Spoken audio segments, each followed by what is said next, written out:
Jadi start deh.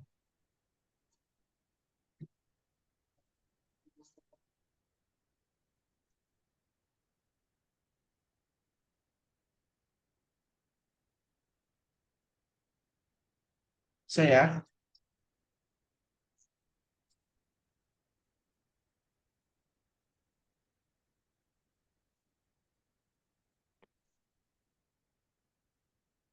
Assalamualaikum warahmatullahi wabarakatuh. Selamat siang Waalaikumsalam. teman-teman. Ulang, ulang. Ntar tiga, ntar tiga. Mau Lupa, dijawab lupa. nggak salamnya? Ini dijawab, dijawab. Satu, dua, tiga.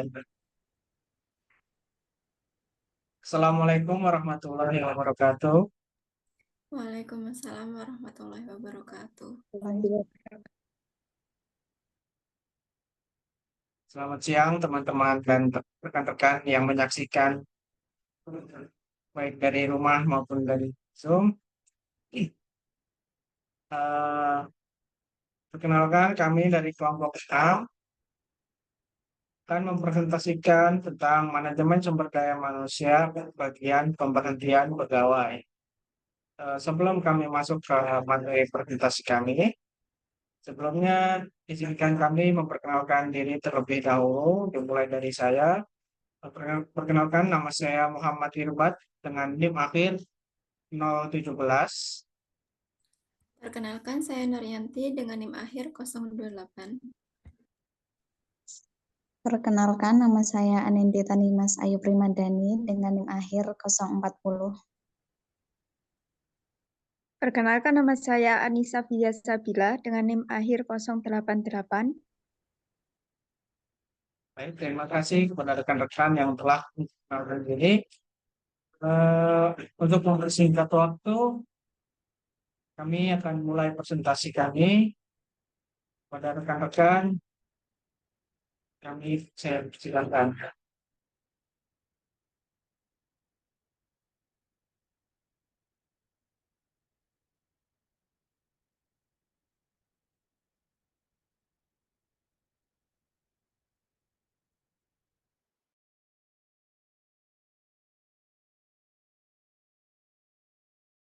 Pemberhentian pegawai merupakan masa berakhirnya kerja seseorang dari tugas dan tanggung jawabnya sebagai seorang pegawai di suatu perusahaan tertentu karena beberapa sebab seperti keinginan individu atau keinginan perusahaan maupun masa berakhirnya kerja atau biasa disebut dengan pensiun. Namun tak jarang individu itu mengundurkan diri dari pekerjaannya tersebut karena mendapatkan pekerjaan yang lebih baik, jabatan yang lebih tinggi gitu. Jadi biasanya orang mengundurkan diri dari pekerjaannya. Kemudian dalam lingkup perusahaan atau pekerjaan, pemberhentian pegawai sudah menjadi hal yang wajar dan menjadi hal penting yang tidak boleh diabaikan begitu saja. Nah, jadi pemberhentian pegawai ini menjadi hal penting karena termasuk salah satu aspek penting dalam manajemen sumber daya manusia yang akan berdampak terhadap keberlanjutan operasional perusahaan. Nah, dalam memberhentikan pegawai, perusahaan harus bisa mempertimbangkan hal tersebut secara matang. Apakah dengan memberhentikan pegawai dapat menguntungkan perusahaan atau malah sebaliknya gitu. Kemudian tujuannya memberhentikan pegawai untuk menjaga citra perusahaan dan menjaga hubungan baik dengan pegawai yang diberhentikan tersebut agar tidak terjadi hal-hal yang tidak diinginkan. Maka sudah jelas bahwa dalam memberhentikan pegawai itu terdapat tantangan yang dihadapi baik dari perusahaan maupun pegawai itu sendiri. Dengan demikian, perusahaan yang akan melakukan proses pemberhentian pegawai harus mempertimbangkan hal tersebut dengan sangat baik, melakukan perencanaan yang baik dan pendekatan secara manusiawi agar tidak menimbulkan dampak negatif yang tidak diinginkan oleh perusahaan maupun pegawai tersebut.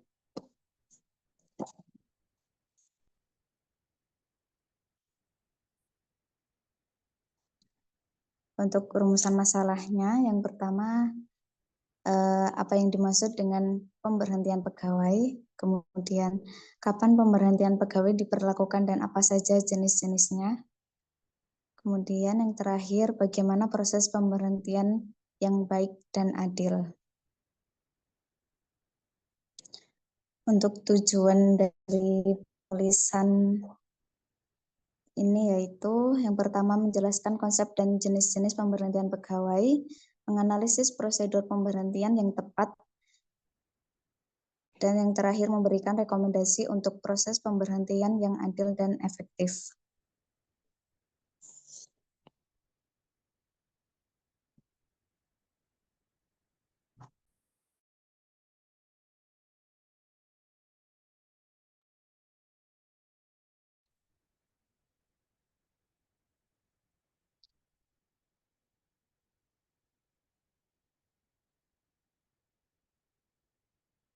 Baik, yang pertama yaitu terkait dengan pengertian pemberhentian pegawai.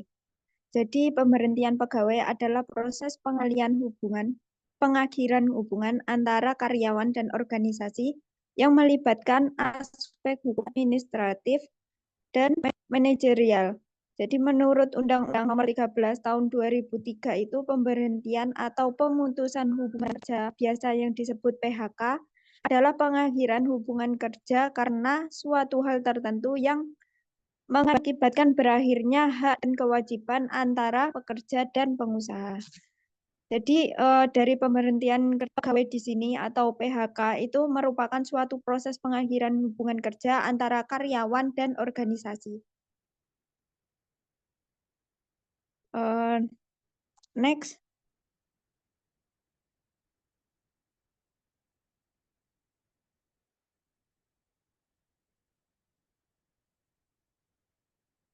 Yang selanjutnya yaitu terkait dengan jenis pemberhentian pegawai. Pemberhentian dari segi PNS yaitu yang pertama pemberhentian dengan hormat, terus yang kedua yaitu pemberhentian dengan tidak hormat, dan yang ketiga yaitu pemberhentian sementara. Nah, untuk pemberhentian pegawai negeri sipil dengan tidak hormat itu karena terjadi bisa jadi itu meninggal dari pegawai tersebut yang terus dinyatakan hilangnya ini dalam kurun waktu setelah dinyatakan meninggal dalam kurun waktu 1 tahun, maka pemberhentian PNS itu baru diberlakukan. Terus yang kedua yaitu permintaan berhenti atas inisiatif sendiri. Jadi dari dari pegawainya itu meminta berhenti dari pekerjaannya, mungkin dari karena dia akan mendapat lebih tinggi atau dia memiliki pekerjaan yang lainnya itu dia itu berhenti karena dia itu memiliki kalau saya pernah lihat itu karena dia memiliki usaha yang mana usahanya itu lebih gede gitu. Jadi sehingga dia berhenti dari menjadi PNS. Untuk yang selanjutnya yaitu karena mencapai batas usia pensiun. Terus yang selanjutnya pendampingan organisasi. Jadi di sini yaitu memiliki dia itu ditugaskan dengan menjadi pegawai yang lain. Jadi tetap menjadi PNS beda jenjang gitu. Terus yang selanjutnya yaitu tidak cakap secara jasmani dan rohani. Jadi pemberhentian di sini harus dilakukan dengan peraturan yang berlaku untuk menjaga hak-hak dari PNS. Dan selanjutnya yaitu pemberhentian tidak hormat. Yang pertama disebabkan karena yang pertama yaitu melanggar sumpah jabatan, yang kedua dihukum penjara berdasarkan keputusan pengadilan, yang ketiga meninggalkan tugas secara tidak sah selama 2 bulan, jadi tidak ada kabar selama 2 bulan tidak masuk, dan juga tidak memberi tahu kepada atasan mengapa dia izin tidak masuk bulan. Selanjutnya partai politik tanpa mengundurkan diri. Untuknya yaitu pemberhentian sementara. Jadi pemberhentian sementara ini bertujuan melindungi kepentingan peradilan dan menjaga stabilitas instansi. Dapat terjadi karena alasan tertentu seperti tidak melaporkan diri. Jadi pemberhentian, maaf, saya ulangi. Jadi pemberhentian sementara di sini yaitu bertujuan untuk melindungi kepentingan peradilan dan menjaga stabilitas instansi. Yang dilakukan oleh pejabat dari Dewan Pembina Kepegawaian. Nah, selain pemberhentian sementara PNS, dari PNS ini juga dapat memberikan beberapa alasan lain sesuai dengan peraturan BKN nomor 3 tahun 2020. Alasan-alasan tersebut termasuk tidak melaporkan diri setelah 6 bulan cuti di luar tanggungan negara yang mengakibatkan dengan hormat. PNS yang terlambat melaporkan diri kembali dalam waktu kurang dari 6 bulan dapat dipekerjakan kembali alasannya itu diterima, sedangkan keterlambatan lebih dari 6 bulan akan mengakibatkan pemberhentian.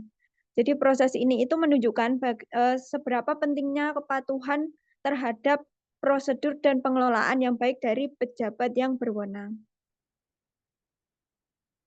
Next.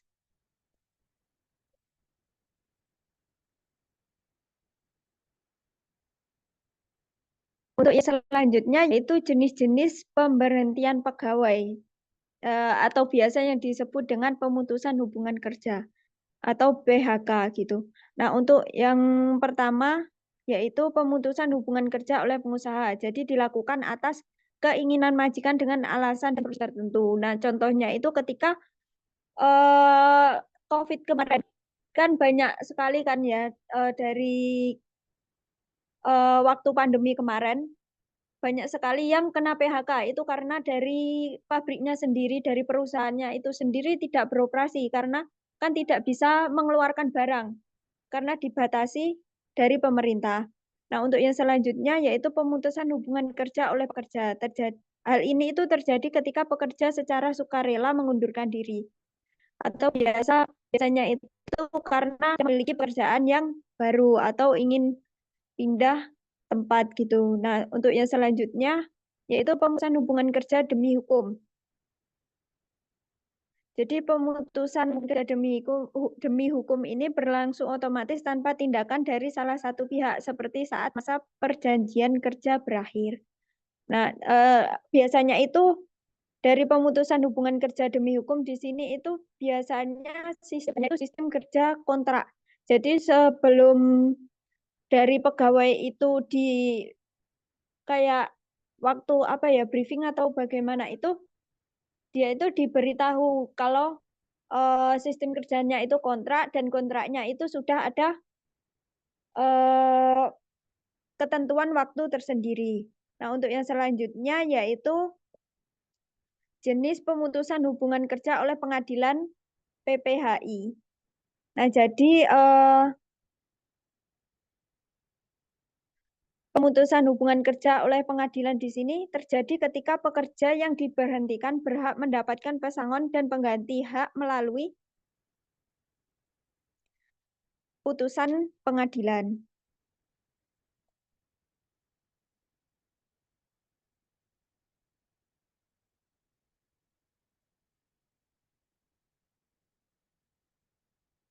Maaf, bisa kembali lagi?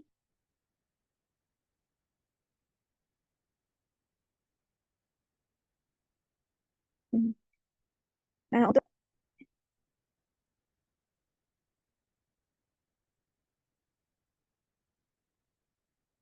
untuk pemutusan hubungan kerja demi hukum di sini adalah karena hal ini itu biasanya terjadi karena masa perjanjian kerja telah berakhir, seperti dalam kasus pekerjaan borongan yang selesai pada waktu tertentu. Dengan berakhirnya pekerjaan atau masa perjanjian, hubungan kerja berakhir secara sendirinya. Maaf. Salah, maaf. Untuk pemutusan hubungan kerja melalui pengadilan atau biasa disebut dengan PPHI, pemutusan hubungan kerja melalui pengadilan ini terjadi ketika pekerja yang diberhentikan oleh perusahaan berhak mendapatkan uang pesangon dan pengganti hak sesuai dengan ketentuan Undang-Undang Nomor 2 Tahun 2004. Jadi tentang penyelesaiannya perselisihan hubungan industrial. Pengadilan hubungan industrial berperan untuk memberikan putusan yang adil sehingga dapat mencapai kesepakatan penyelesaian sengketa yang memiliki kepastian hukum. Berdasarkan UU Nomor 13 Tahun 2003 tentang Ketenagakerjaan, pekerja yang mengalami pemutusan hubungan kerja berhak mendapatkan uang pengganti hak dan uang pisah. Selanjutnya.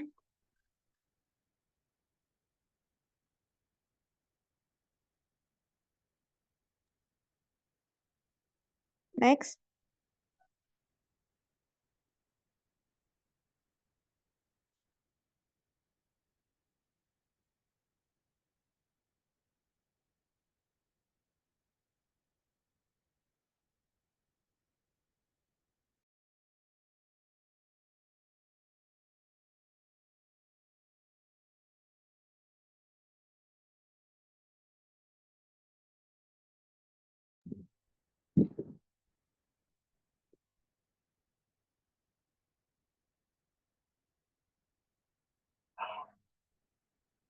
Selanjutnya yaitu alasan dan substansi yang memicu pemberhentian pegawai. Yang pertama ada kinerja yang tidak memadai.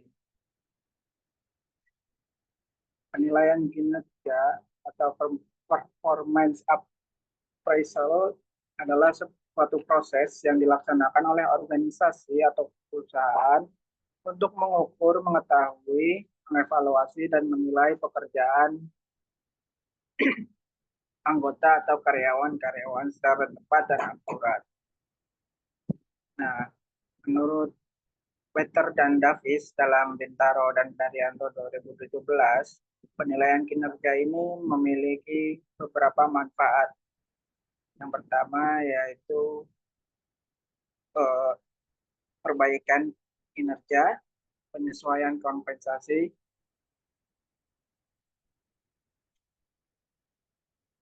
selanjutnya penempatan karyawan, selanjutnya kebutuhan dan perkembangan organisasi. Nah, untuk penilaian kinerja karyawan ini dapat dilakukan secara individu atau kelompok. Penilaian individu yaitu penilaian secara individu yang mana kinerja pegawai tidak dibandingkan dengan kinerja pegawai lain. Nah, sedangkan penilaian kelompok yaitu penilaian di mana kinerja karyawan atau pegawai dibandingkan dengan kinerja karyawan lainnya. Nah, dalam penilaian kinerja ini terdapat beberapa metode yang bisa digunakan untuk mengukur kinerja atau prestasi karyawan. Gomez dalam Bintoro dan Daryanto menjelaskan terdapat beberapa metode, di antaranya metode tradisional, selanjutnya metode rating scale, selanjutnya yaitu employee comparison, yang selanjutnya ada metode checklist, dan yang terakhir yaitu metode freeform essay. Nah, penilaian kinerja karyawan ini akan menentukan kelanjutan karyawan yang dinilai hasil kinerjanya. Apabila karyawan mempunyai hasil kinerja yang baik, karyawan akan mendapatkan reward. Sedangkan sebaliknya, apabila karyawan memiliki hasil kinerja yang buruk, karyawan dapat mendapatkan sebuah hukuman atau punishment. Nah, hukuman dalam hal ini terbagi menjadi 3, yaitu bagian berat, sedang, dan ringan. Untuk PHK atau pemutusan hubungan kerja dapat terjadi apabila karyawan mendapatkan hukuman yang berat akibat kinerjanya.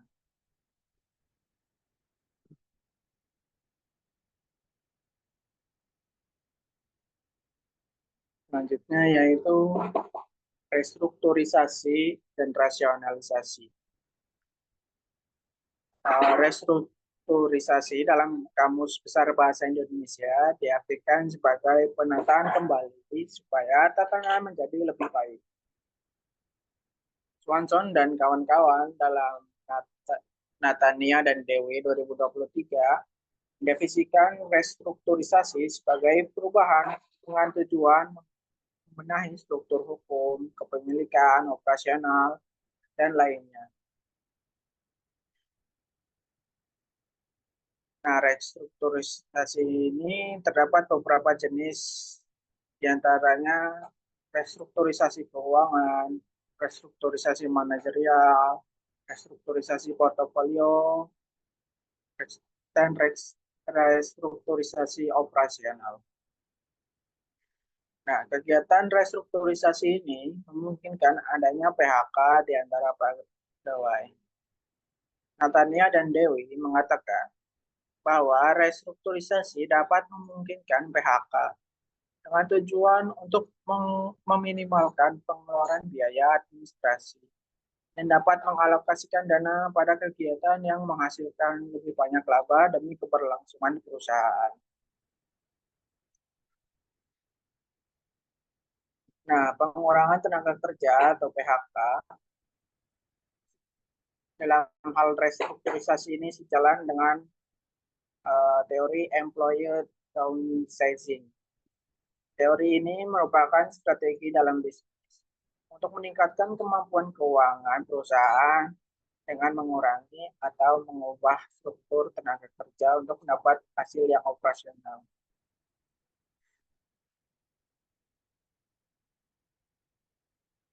Nah, selanjutnya yaitu ada rasionalisasinya. Sukirman dan kawan-kawan dalam Hildayani dan Cherly menjelaskan bahwa rasionalisasi adalah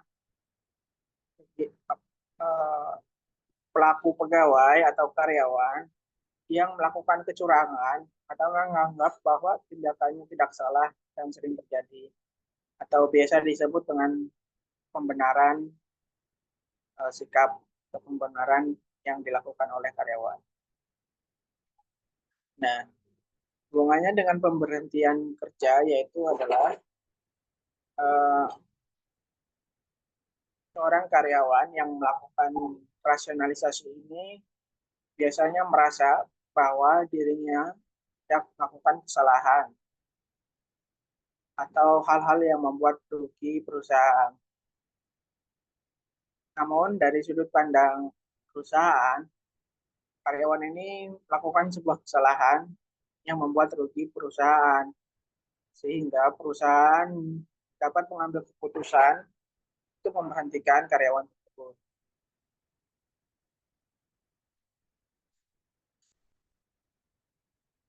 Next.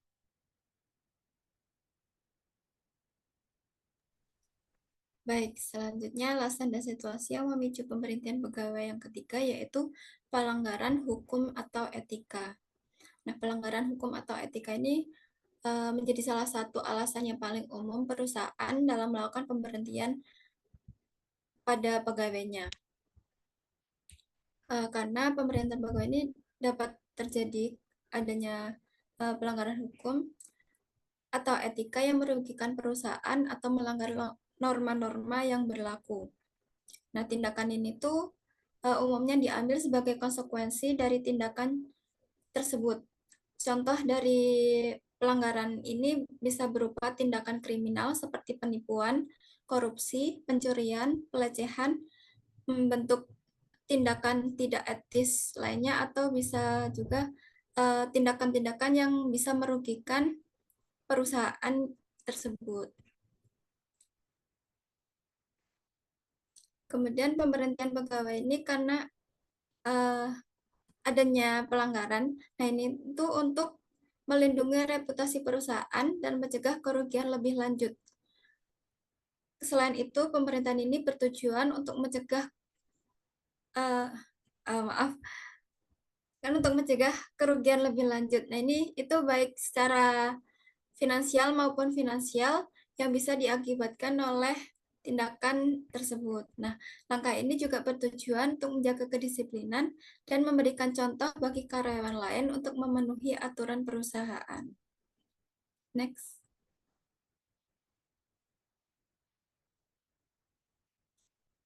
Yang keempat, yaitu ada pensiun atau sukarela.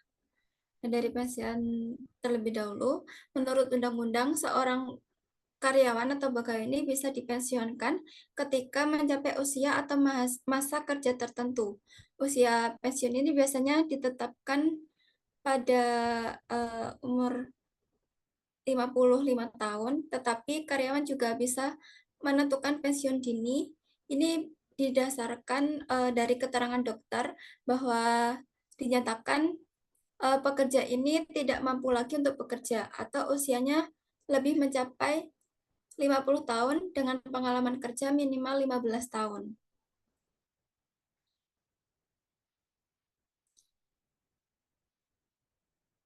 Kemudian pensiun atas keinginan karyawan terjadi secara sukarela dan disetujui perusahaan. Dengan uang pensiun diatur sesuai undang-undang atau kebijakan perusahaan. Nah, besarnya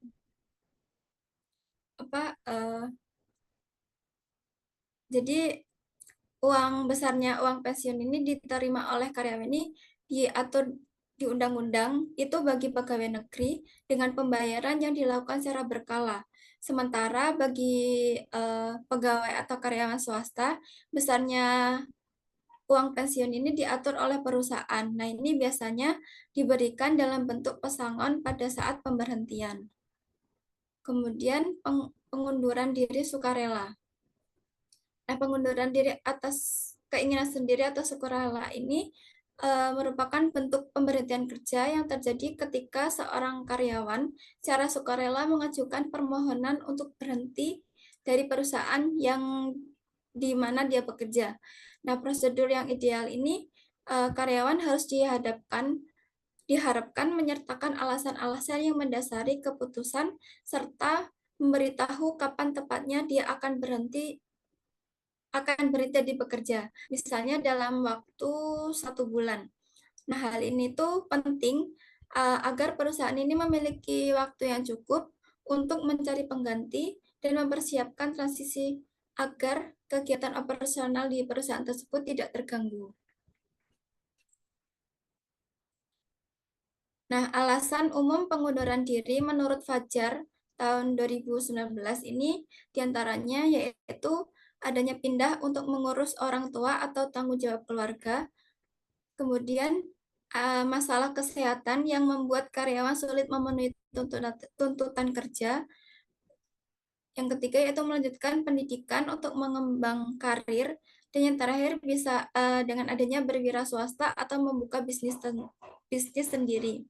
Namun alasan-alasan tersebut biasanya disampaikan oleh pegawai itu sebagai alasan formal, sementara biasanya alasannya sebenarnya itu adanya ketidakpuasan terhadap gaji yang terlalu rendah, mendapatkan tawaran pekerjaan yang lebih baik, terus adanya ketidakcocokan dengan suasana dan lingkungan kerja, kurangnya kesempatan promosi, atau bisa juga perlakuan yang dirasa dari pegawai ini tidak adil atau faktor-faktor lainnya. Next.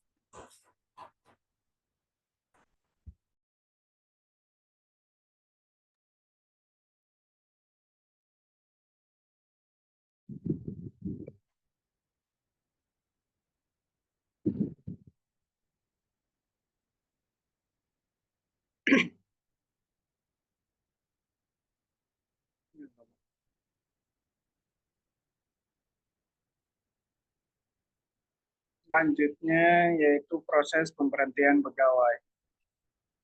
Proses yang pertama yaitu proses perencanaan dan juga proses evaluasi. Perencanaan dan evaluasi pegawai menjadi salah satu proses atau hal yang penting dalam manajemen sumber daya manusia.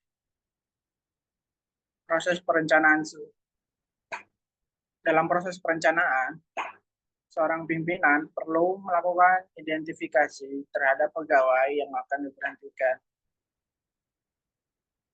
Apakah kinerja pegawai tersebut buruk, atau pegawai tersebut melakukan kesalahan, atau identifikasi lainnya yang dapat memicu berhentian kerja seorang pegawai. Nah, proses perencanaan ini bertujuan supaya tidak terjadi kesalahpahaman atau hal yang tidak diinginkan. Misalnya, pimpinan memecat pegawai tersebut merasa bahwa dirinya tidak salah atau memiliki kinerja yang baik. Namun seorang pimpinan memecatnya tanpa hal yang jelas. Selanjutnya yaitu evaluasi.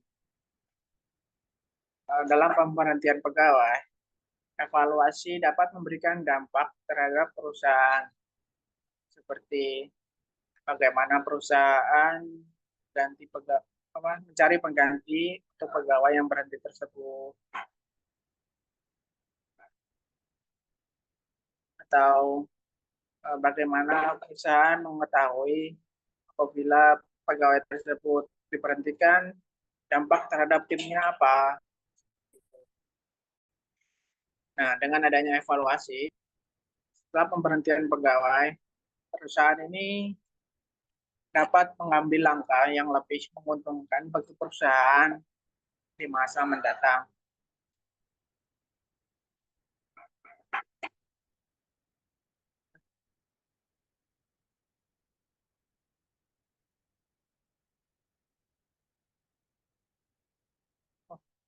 Kembali. Maaf. Nah, selanjutnya ada notifikasi dan juga komunikasi. Nah, ketika memberhentikan pegawai, perusahaan tidak bisa melakukannya secara sepihak tanpa pemberitahuan. Yang saya sampaikan di sebelumnya, karena hal tersebut dapat memicu kesalahpahaman. Nah, dalam memberhentikan pegawai, perusahaan perlu melakukan komunikasi dan juga memberikan notifikasi terhadap pegawai yang akan diberhentikan. Seperti perusahaan bisa melakukan meeting dengan pegawai yang akan diberhentikan, ataupun perusahaan bisa mengeluarkan surat resmi untuk memberikan notifikasi terhadap pegawai. Nah, perusahaan ketika memberhentikan pegawai perlu adanya komunikasi yang jelas dan alasan yang jelas kenapa pegawai tersebut diberhentikan, sehingga pegawai tersebut tidak merasa dirugikan atas keputusan dari perusahaan. Nah, dalam hal komunikasi ini juga, perusahaan juga bisa membantu pegawainya yang diberhentikan, seperti memberikan rekomendasi perusahaan lainnya, ataupun menawarkan program pelatihan untuk mengembangkan kemampuan pegawai tersebut. Next.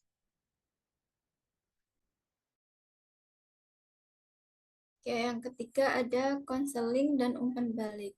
Nah, konseling di organisasi atau perusahaan ini berfungsi untuk membantu karyawan dalam menangani masalah pekerjaan ataupun lingkungan kerja yang dapat mempengaruhi produktivitas dan kesehatan mental secara keseluruhan. Nah, konseling ini itu untuk membantu karyawan untuk mengenali apa kekuatan dan kelemahan yang dimiliki oleh karyawan tersebut, serta mencari solusi yang tepat untuk perbaikan kinerja untuk kedepannya. Kemudian umpan balik. Nah, umpan balik yang berkelanjutan dari atasan kepada karyawan ini sangat penting karena untuk mendukung pencapaian kinerja individu dan berdampak langsung pada kinerja organisasi atau perusahaan secara keseluruhan.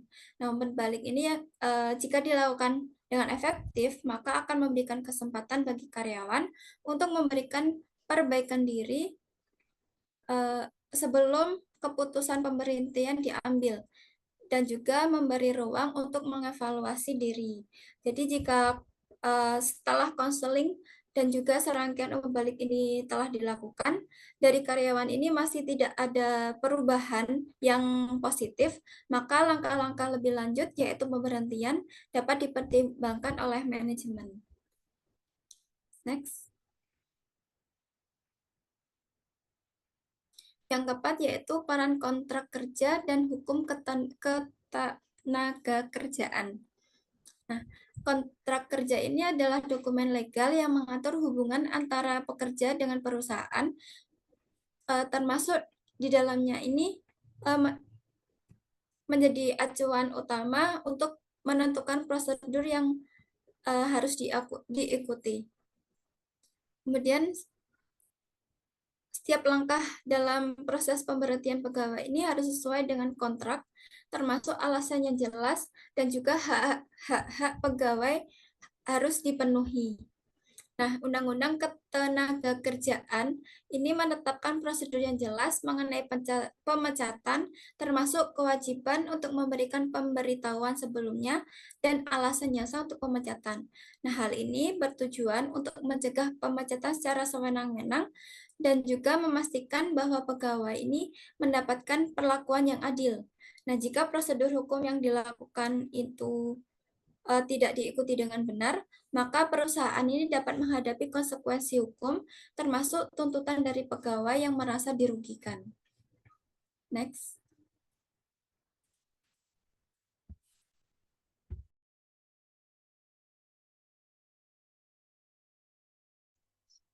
Selanjutnya, tantangan dalam pemberhentian pegawai. Nah, tentunya ya dalam pemberhentian pegawai itu pasti ada tantangan yang dihadapi, baik itu dari perusahaan maupun dari pegawainya itu sendiri.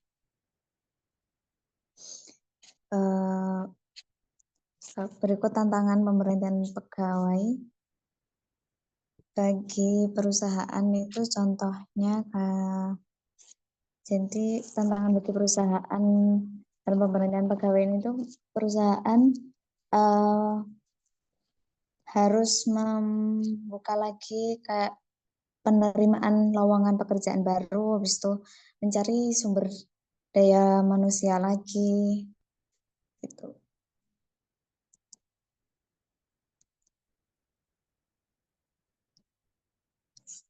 Ya, selanjutnya tantangan bagi pegawainya sendiri itu biasanya pegawainya yang di PHK itu bingung mau harus nyiapin berkas lagi untuk melamar kerja lagi. Habis itu bisa juga nanti setelah di PHK itu pegawainya tuh stres gitu, bisa berdampak pada kesehatannya juga. Terus juga dari pegawainya juga ini perekonomiannya itu juga menurun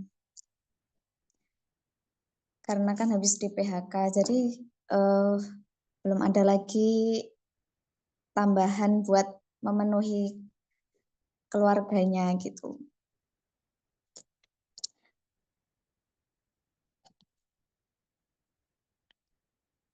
Kemudian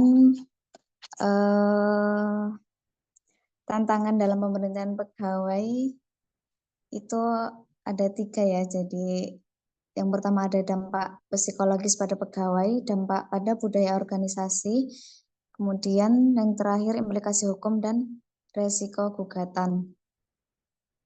Untuk yang pertama dampak psikologis terhadap karyawan, jadi pemberhentian pegawai ini tuh dapat menyebabkan stres emosional kepada karyawan atau pegawainya yang diberhentikan, termasuk perasaan kehilangan identitas atau kecemasan terkait bagaimana situasi untuk mencari keuangan gitu. Terus juga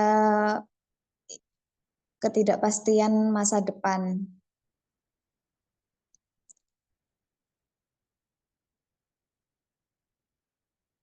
Yang pada akhirnya nanti ini tuh juga dapat menurunkan motivasi dan produktivitas para pegawainya ya.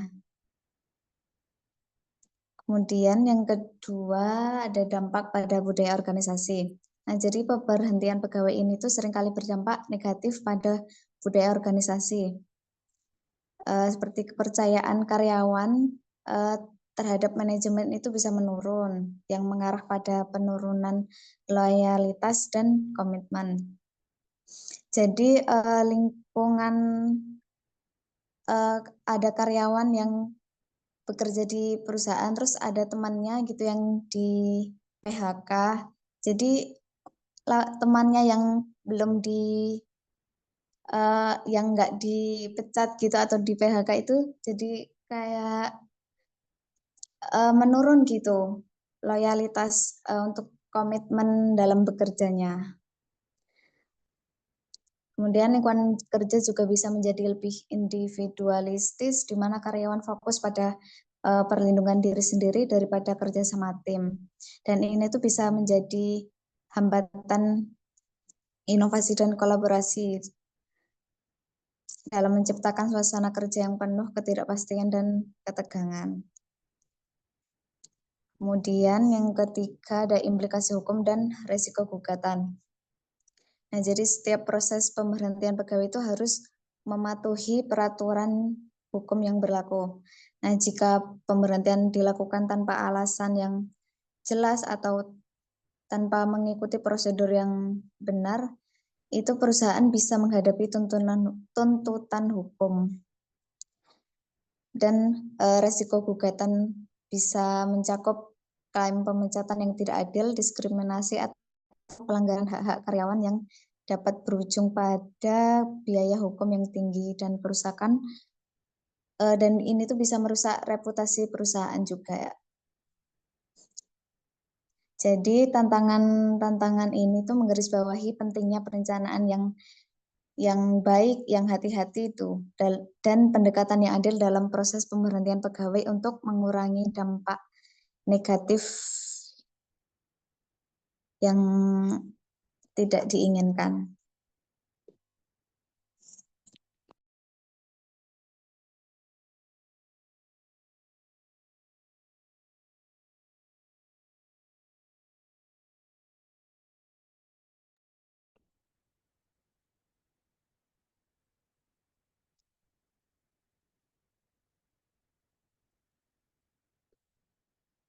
Baik, yang selanjutnya yaitu memasuki praktik terbaik dalam pemberhentian pegawai. Yang pertama yaitu prosedur pemberhentian yang etis dan adil. Jadi pemberhentian yang adil mengacu pada pemutusan kontrak kerja yang sah, di mana alasan pemecatan dapat dibenarkan dan prosesnya itu dilakukan sesuai dengan standar hukum yang telah ditetapkan. Nah, konsep utama dalam pemecatan yang adil ini meliputi kepatuhan terhadap kontrak kerja, kepatuhan terhadap batasan hukum, dan penerapan tanggapan yang adil dan wajar.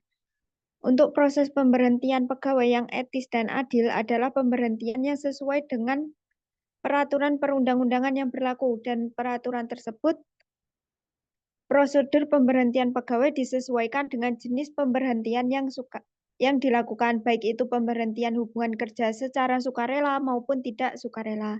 Dalam konteks perubahan kondisi perusahaan yang tidak menentu, perusahaan itu perlu mengurangi jumlah pegawai. Sehingga sebagai contohnya tadi yang saya sebutkan sebelumnya itu waktu ketika adanya pandemi COVID itu. Karena adanya kondisi tertentu sehingga mengharuskan perusahaan itu mengurangi pegawainya. Jadi ada beberapa yang di PHK. Oleh karena itu, penting bagi perusahaan untuk menerapkan prosedur pemberhentian pegawai yang berlandaskan prinsip keadilan dan etika.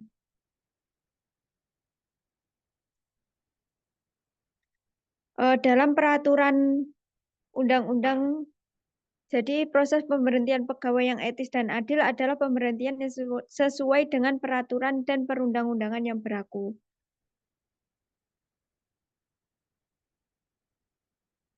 Untuk pemberhentian pegawai negeri sipil, merupakan bagian dari manajemen pegawai negeri sipil. Dalam hal ini, prosedur pemutusan hubungan kerja pegawai negeri sipil melibatkan pertimbangan aspek hukum dan etika yang berlaku, termasuk kemungkinan mediasi atau negosiasi sebelum langkah pemberhentian itu diambil. Menurut peraturan pemerintah nomor 11 tahun 2017 mengenai manajemen pegawai negeri sipil, dijelaskan itu bahwa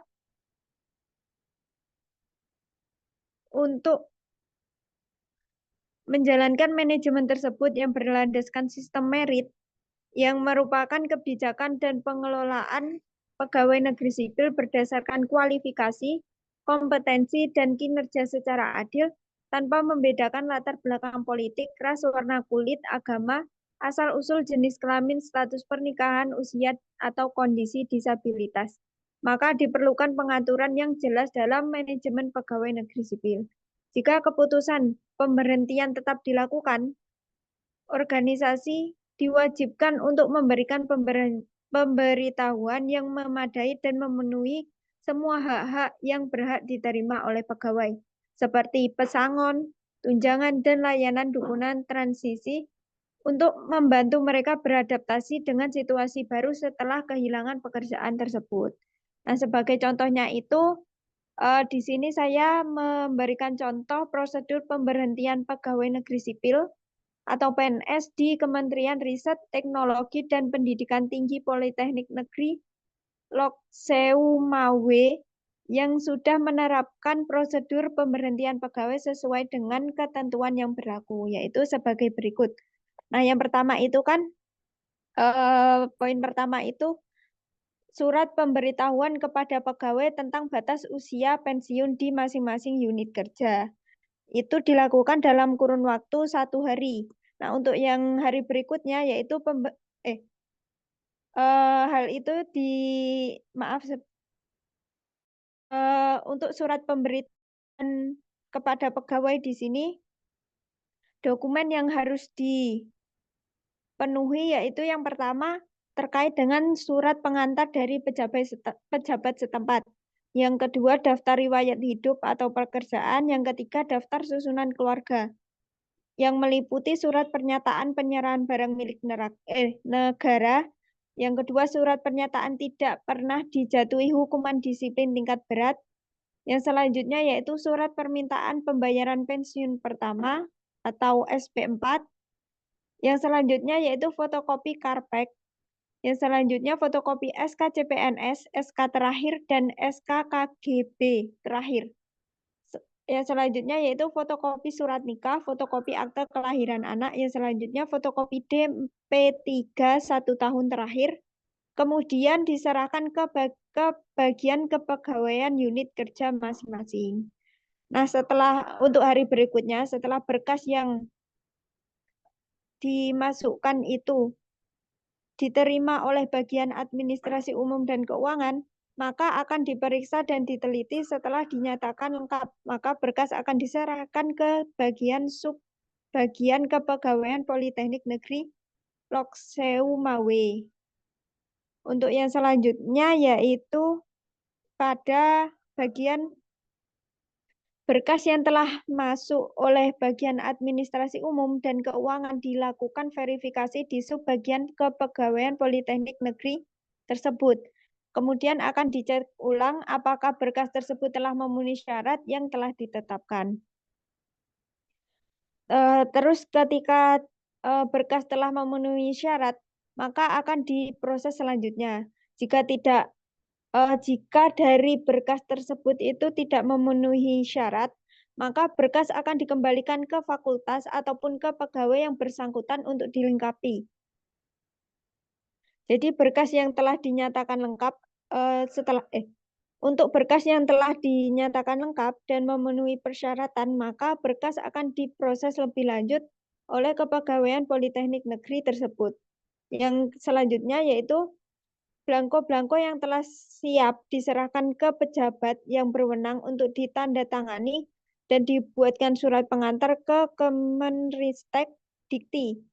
Yang selanjutnya dari Kemenristek Dikti di Biro SDM akan memverifikasi berkas untuk berkas tersebut untuk mengusulkan persetujuan dari BKN dan untuk golongan 4 atau C ke atas akan diproses lebih lanjut oleh Seknek.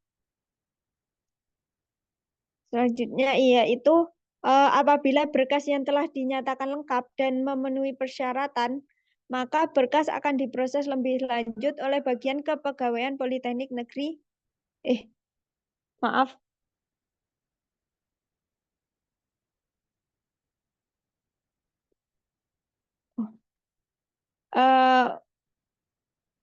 Untuk yang selanjutnya yaitu tadi sebelumnya kan Kemenristek Dikti di Biro SDM akan memverifikasi berkas untuk mengusulkan persetujuan dari BKN dan untuk golongan 4 atau C ke atas akan diproses lebih lanjut oleh Seknes.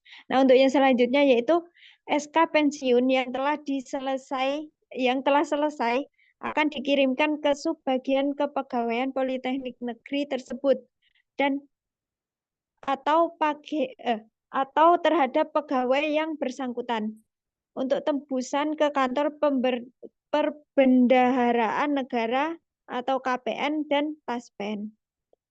Untuk yang selanjutnya yaitu next.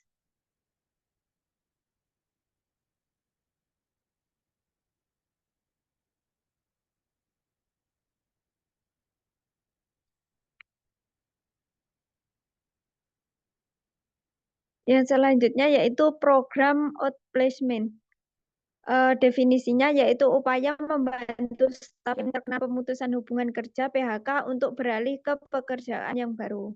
Nah, tujuannya itu untuk meningkatkan reputasi organisasi dan menunjukkan tanggung jawab sosial.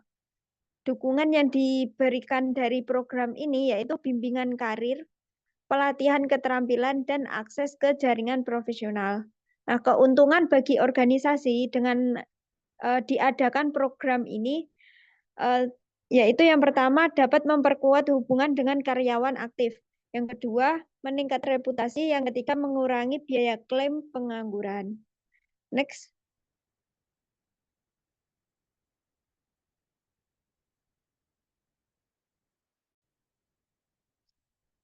Untuk yang selanjutnya yaitu pemberhentian yang menghargai martabat karyawan.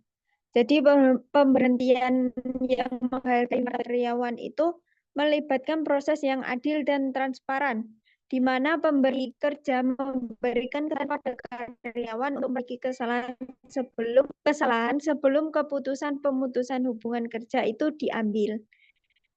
Yang dilakukan untuk pemberhentian pegawai yang menghargai martabat dan karyawan ini harus mematuhi prosedur hukum dan menghormati hak-hak karyawan untuk mengajukan pengunduran diri secara tertulis jika diperlukan. Next.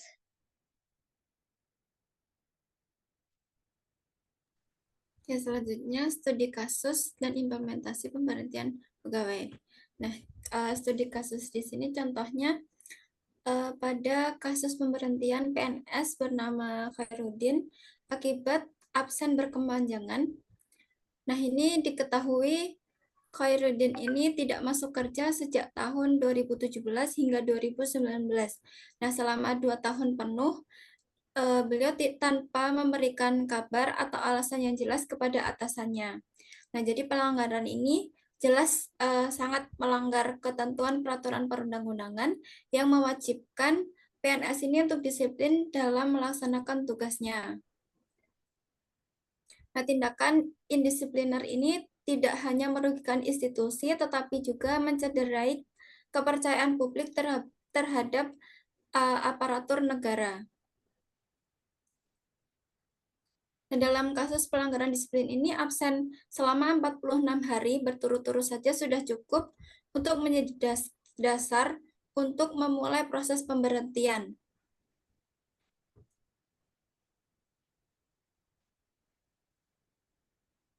Nah, Khairuddin ini diberhentikan secara hormat, namun tidak atas permintaan sendiri. Pemberhentian ini didasarkan atas pelanggaran kinerja yang jelas, di mana Khairuddin gagal memenuhi tugasnya sebagai PNS dan juga mengabaikan tanggung jawab yang diamanahkan kepadanya. Jadi kejadian ini itu menggarisbawahi akan pentingnya penegakan aturan kepegawaian yang tegas dan konsisten. Selain itu, kasus ini juga menjadi pengingat bagi seluruh PNS akan pentingnya tanggung jawab dan dedikasi dalam menjalankan tugasnya. Jadi, mengapa menggarisbawahi pentingnya penegakan aturan kepegawaian yang tegas dan konsisten? Karena dalam kasus Khairuddin ini, proses pelimpahan dari instansi terkait instansi tersebut itu mengalami keterlambatan, sehingga pemberhentiannya ini baru bisa dilakukan setelah kasusnya ini berlarut-larut selama 2 tahun. Jadi keterlambatan ini membuat penanganan pelanggaran disiplin tersebut berlangsung lebih lama dari yang seharusnya. Next.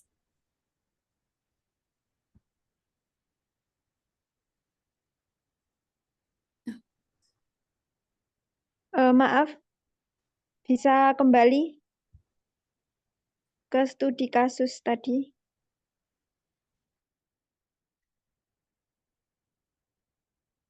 Nah, untuk pembelajaran dari kasus pemberhentian pegawai yang bermasalah tersebut, kasus pemberhentian pegawai negeri sipil PNS Khairuddin di Kabupaten Aceh Barat memberikan beberapa pelajaran penting mengenai penanganan disiplin pegawai yang bermasalah. Nah, salah satu pembelajaran utama adalah pentingnya penegakan kedisiplinan dalam organisasi pemerintah. Dari kasus Khairuddin yang absen selama 2 tahun penuh tanpa memberikan alasan yang jelas, menunjukkan kelalaian serius terhadap tanggung jawabnya sebagai pegawai negeri. Jadi, maaf, untuk absensi berkepanjangan tanpa alasan dapat berdampak negatif terhadap kinerja pemerintah dan merusak reputasi pegawai yang bersangkutan. Dalam manajemen PNS, itu sudah diatur di dalam Peraturan Pemerintah Nomor 11 Tahun 2017 bahwa disiplin kompetensi dan kinerja merupakan dasar utama dalam menilai pegawai, dan pelanggaran terhadap standar ini harus mendapatkan sanksi yang tepat. Nah, untuk pembelajaran lainnya adalah pentingnya mempercepat proses administrasi dan hukum dalam menangani pelanggaran disiplin pegawai. Dalam kasus ini, Peraturan Pemerintah Nomor 53 Tahun 2010 tentang disiplin pegawai negeri sipil yang mengatur tentang kewajiban dan larangan bagi PNS serta sanksi yang dapat dikenakan terhadap pelanggaran disiplin telah jelas menyatakan bahwa absensi selama 46 hari berturut-turut cukup sebagai dasar untuk memulai proses pemberhentian. Keterlambatan pelimpahan dari instansi terkait menyebabkan kasus ini berlarut-larut selama 2 tahun. Nah, keterlambatan ini menunjukkan perlunya koordinasi yang lebih baik antar instansi dan mekanisme yang lebih efisien dalam menangani pelanggaran disiplin pegawai. Peraturan tersebut mengatur tentang kewajiban dan larangan bagi pegawai negeri sipil PNS serta sanksi yang dapat dikenakan terhadap pelanggaran disiplin. Sehingga penegak aturan ini sangat penting untuk memastikan kedisiplinan dalam organisasi pemerintah. Oke, next.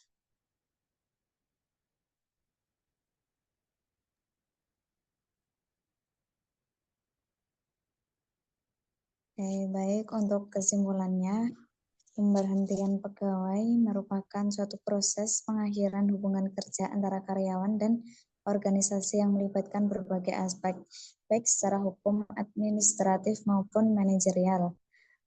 Kemudian terdapat beberapa jenis pemberhentian pegawai, yaitu pemberhentian dengan hormat, dengan tidak hormat, dan pemberhentian sementara.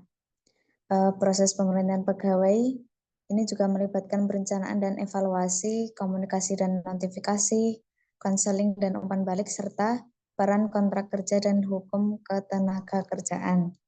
Nah, dengan melibatkan beberapa aspek di atas, maka kita dapat menghindari adanya dampak negatif dari bagi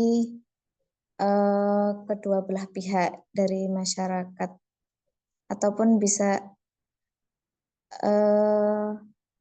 menghindari dampak negatif dari kedua belah pihak dari masyarakat sekitar. Kemudian tantangan yang muncul dari pemberhentian pegawai antara lain dampak psikologis bagi pegawai, berpengaruh pada budaya organisasi, serta implikasi hukum dan resiko gugatan bagi perusahaan. Sehingga pemberhentian pegawai akibat pelanggaran hukum atau etika sangat penting untuk melindungi reputasi perusahaan, karena tindakan yang melanggar hukum itu dapat merusak citra perusahaan di mata publik dan para pemangku kepentingan lainnya. Next.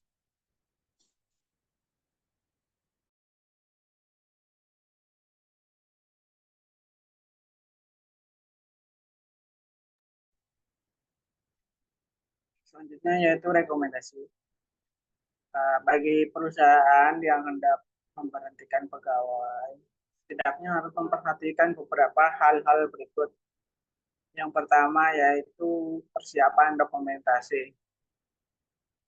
Nah, persiapan dokumentasi ini harus memastikan bahwa semua dokumen yang berkaitan dengan karyawan, seperti riwayat karir, performa kerja, janjian kerja, dan lain-lain, sudah lengkap dan juga akurat.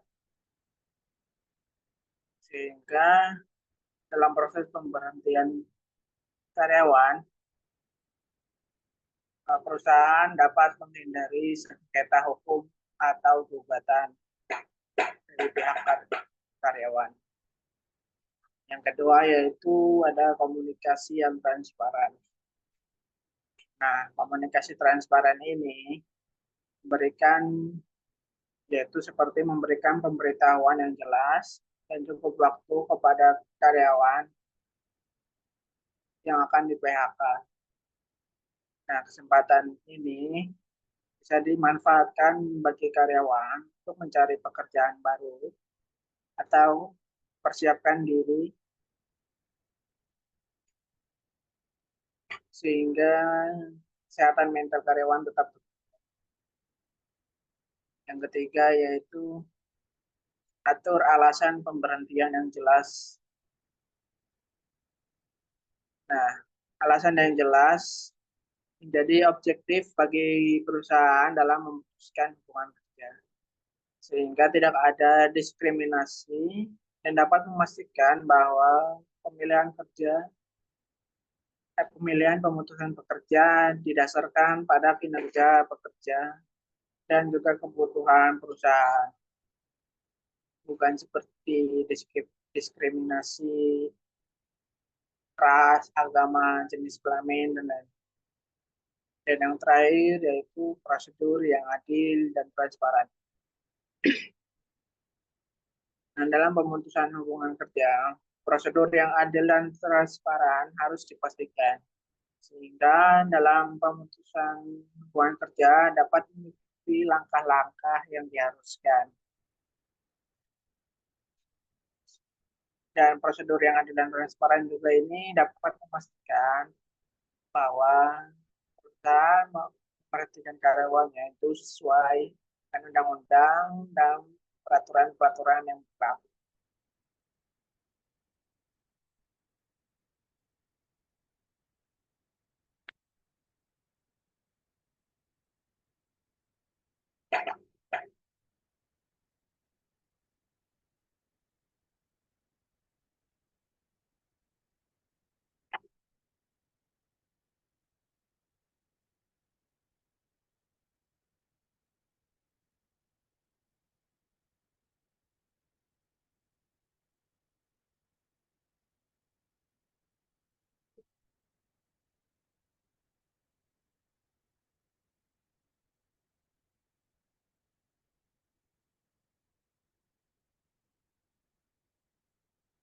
Sekian presentasi dari kelompok 6 tentang manajemen sumber daya manusia bagian pemberhentian pegawai atau karyawan.